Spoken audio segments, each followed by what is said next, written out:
मैं हूं करुणा गोस्वामी और इस वक्त आप लोग हैं मेरे साथ गांधीनगर की मार्केट में और यहाँ पर हमारे साथ गांधीनगर एसोसिएशन के कुछ लोग हैं। ये प्रेसिडेंट भी हैं और भी कुछ लोग हैं जो एसोसिएशन के हैं। हम लोग इनसे वजह जानते हैं, जैसे कि हमने देखा कि ये एशिया की बिगेस्ट मार्केट और आज ये बंद है। ये बंद क्यों है हम आपको थोड़ा सा बता देते हैं। जीएसटी 5% से 12% होने जा रही है, तो इन लोगों ने पूरी की पूरी जो है मार्केट बंद रखी है। तो हम लोग इन्हीं से पूछते हैं। सर एक बार आप अपना नाम बता दें। के बल्ली। जी सर। मैं अध्यक्ष हूँ wholesale readymade garment market Ashok बाजार गांधीनगर का। जी सर। सर क्या वजह है कि आपने जो है मार्केट बंद रखी है? देखिए, कपड़े पर 5% टैक्स जीएसटी है। 18 नवंबर को दिल्ली केंद्र सरकार द्वारा एक नोटिफिकेशन जारी करके 1 जनवरी 2022 से इसको 12% कर दिया गया है। गारमेंट पर पहले 2 स्लैब थे, जो 1000 रुपये से कम कीमत का रेडीमेड गारमेंट है उससे 5%, उससे ज़्यादा जो है 12%। इस नोटिफिकेशन के अनुसार 1 जनवरी से वो भी 12% हो जाएगा। तो उसके विरोध में दिल्ली की जो भी प्रमुख मार्केट हैं, आज कपड़ा और रेडीमेड गारमेंट की, चाहे वो गांधीनगर है, चांदनी चौक मर्केंटाइल एसोसिएशन है, टैंक रोड है, लाजपत नगर है, सभी एसोसिएशन आज बंद है। इसके विरोध में ये जो टैक्स में बढ़ोतरी हुई है इसको वापस लिया जाए। सर हम लोगों ने कुछ लोगों से बात करी, उन्होंने बताया कि ये कोरोना के अलावा जो है वो पहली बार ऐसा हो रहा है जो इतना बड़ा बंद दिखाई दे रहा है। नहीं, देखिए, बंद इसलिए दिखाई दे रहा है कि इससे आम दुकानदार जो है प्रभावित है। सबको ये जानकारी है कि जब 5% से टैक्स बढ़ाकर 12% कर दिया जाएगा, तो पिछले 4-5 महीने से कपड़े में कम से कम 30-35% की तेज़ी है। 30-35% कपड़ा पहले से महंगा हो गया है। अब 5% की जगह 12% का मतलब है कि 7% और महंगा हो जाएगा। तो सबके मन में ये बात है कि जो हमारा उद्देश्य है कि देश के आम नागरिक और जो निम्न वर्ग का है या मध्यम वर्ग का है, उसके लिए हम गारमेंट यहाँ पर बनाते हैं। तो वो लोग देश की 90% पब्लिक है, तो उन लोगों को पहले ही परेशानी हो रही है कि गारमेंट पहले से महंगा मिल रहा है। जब उसके ऊपर 7% और बोझ बढ़ेगा तो हमारी बिक्री पर भी असर आएगा और आम आदमी को परेशानी होगी। उसको लेके सब लोग चिंता में है कि ये जो टैक्स में वृद्धि की गई है गलत है, क्योंकि हमारे देश में जब जीएसटी आया था उसका मूल सिद्धांत यही था कि जितनी भी ज़रूरी चीज़ें हैं जो आम आदमी को बुनियादी ज़रूरत के अंदर आती हैं, रोटी, कपड़ा, मकान, शिक्षा, स्वास्थ्य, तो ये सब लोग न्यूनतम दर पर रहेंगी। सरकार के जो भी स्लैब बनाए गए तो उसमें क्राइटेरिया फिक्स किया गया था कि नीचे कौन रहेगा, जो लग्जरी आइटम है कहाँ रहेंगी, जो ज़्यादा लग्जरी आइटम है वो किस स्लैब में रहेंगी, मशीनरी किस स्लैब में रहेगी, सब फिक्स था। तो ये सारे मापदंड को छोड़कर जो कपड़े को एकदम से 12% कर रहे हैं, तो सबका यही कहना है कि कपड़ा तो हम समझते हैं कि सबसे ज़रूरी चीज़ है। अब अगर आपको हम एक टाइम खाना नहीं मिलता, उसके बिना आप एक दफ़ा रह जाएंगे, लेकिन कपड़ा तो सभ्य समाज में ज़रूरी है ना, हर आदमी को कपड़ा पहनना है अपनी हैसियत के हिसाब से। इसलिए सभी चिंता में है, देश का सारा कपड़ा व्यापारी, गारमेंट व्यापारी चिंता में है और लाखों आदमी जो इस उद्योग से जुड़ा हुआ है, यूपी से, बिहार से, कई प्रदेशों से यहाँ आता है रोज़ी रोटी कमाने के लिए, तो उनका भी एक बहुत बड़ा रोल है इस इंडस्ट्री में। तो जाहिर है कि हर आदमी को चिंता है, इसीलिए सब विरोध में बंद है। सर एक सवाल आपसे, एक बार आप अपना नाम बता दें। मेरा नाम नरेश सिक्का है, मैं एसोसिएशन में सेक्रेटरी हूँ। जी सर, एक बात आप बताएं कि एकदम से 5% से लेकर और एकदम से 12% सर जीएसटी का जो दर है वो बढ़ा दिया जाता है, आपको क्या लगता है क्या वजह होगी? वजह नहीं है जी, वजह है सरकार जो है वो बड़े घरानों के प्रेशर में है, कॉरपोरेट के प्रेशर में है जी। तो कॉरपोरेट एक प्रेशर के अंदर सरकार काम कर रही है, उसी को लेके, जैसा कि हम किसी से आप सभी को जानते हैं कि बड़े बड़े घरों ने कॉरपोरेट सेक्टर में आने के बाद बड़ा एक्सपेंशन कर लिया। उनका प्रेशर है कि नीचे की जो छोटे छोटे उद्योग हैं उनके अंदर से काम करने के लिए नेटवर्किंग कम है, बड़े उद्योगों में जाना चाहते हैं, उन्हीं का प्रेशर है। ये वित्त मंत्री ने आज से करीब पिछले महीने 28 तारीख को एक मीटिंग थी, उस मीटिंग को ना करने के बाद उन्होंने एक नोटिफिकेशन इशू कर दिया कि वह सभी वो वस्त्र और कपड़ा जिन पे 5% जीएसटी है उसको 12% कर दिया गया है।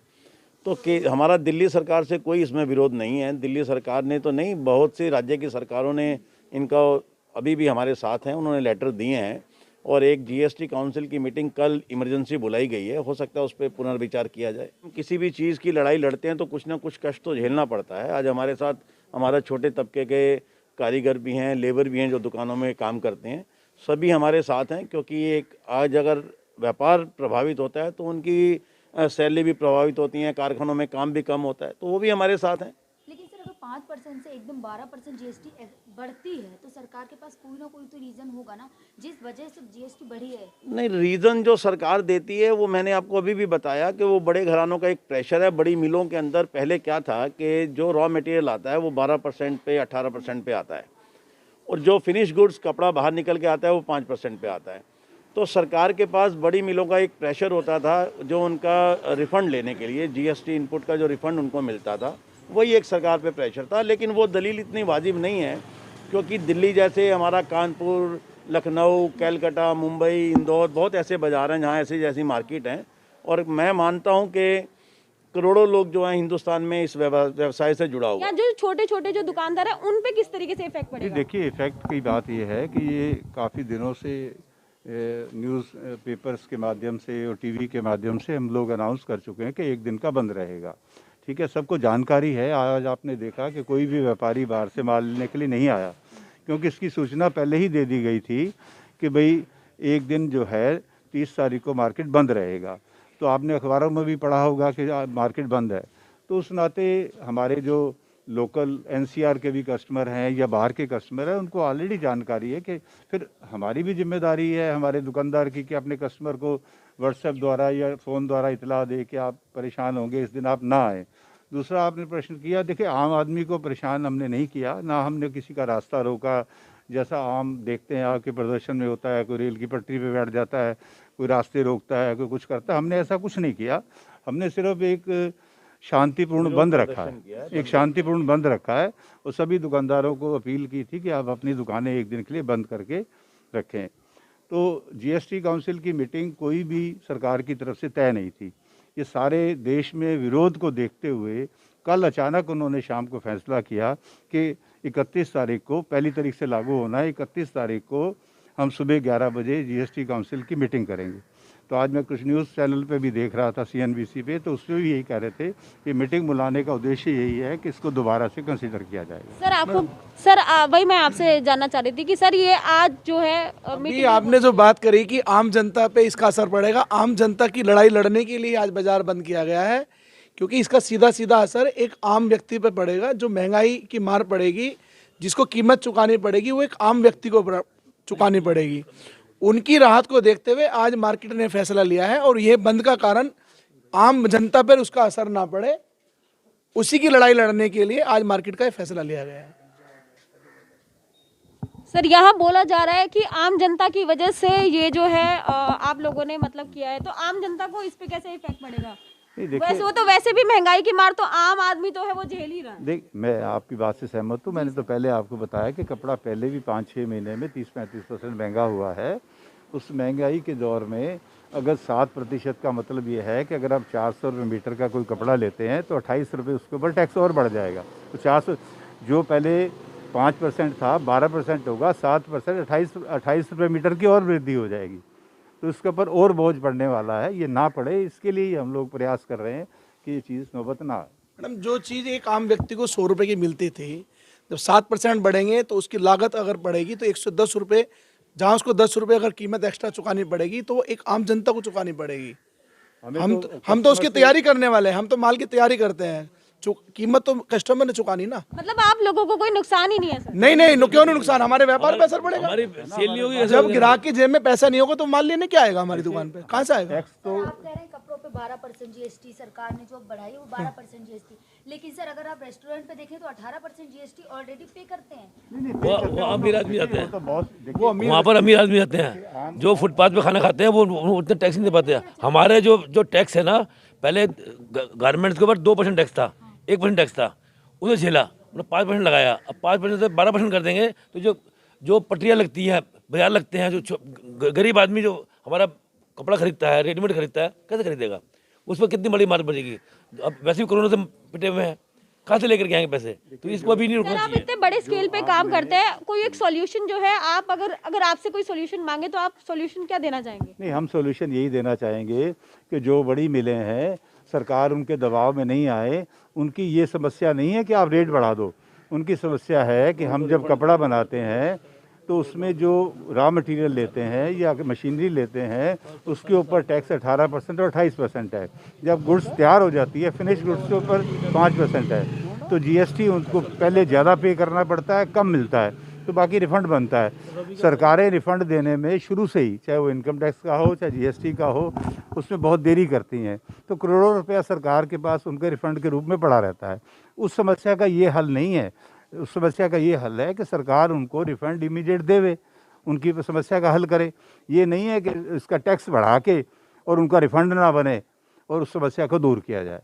जो उनका हक बनता है उनको दिया जाए, क्या दिक्कत है उसमें? वो ठीक तरीके से काम नहीं कर रही हैं, वो लॉस में जा रही हैं। जैसे कि सर, जैसे कि सुन रहे, जैसे एमटीएनएल है, आप एमटीएनएल की पोजीशन देखें, आप टेलीफोन अप्लाई करने जाएं, आप वो एप्लीकेशन ही नहीं आज की लेते, वो बंद पड़े हैं। आपका फ़ोन ख़राब हो जाए, कोई ठीक करने नहीं आता, तो इससे अच्छा उसको प्राइवेट कर दें। तो मतलब मेरी बात तक नहीं, मैंने कहा जो सिक यूनिट हैं, जो सरकार चलाने में असमर्थ है, आज एमटीएनएल जो आपका है उसको चलाने में सरकार बिल्कुल फेलियर है। आज आप किसी के पास पुराना टेलीफोन लगा हुआ है एमटीएनएल का, आप उसको फ़ोन करिए, वो ये कहेंगे हमारे पास तो आदमी नहीं जो ठीक करने आए। तो जो इस तरह के कई चीज़ें हैं सरकार के पास जो वो चलाने में बिल्कुल कामयाब नहीं है। अब आपने रेलवे की मिसाल दी, रेलवे में काफ़ी चीज़ें प्राइवेट की जा चुकी हैं पहले से ही। जैसे सामान जो ढुलाई होती है, सामान ढुलाई पहले सरकार करती थी, ज़्यादा चोरी होता था, क्लेम देना पड़ता था।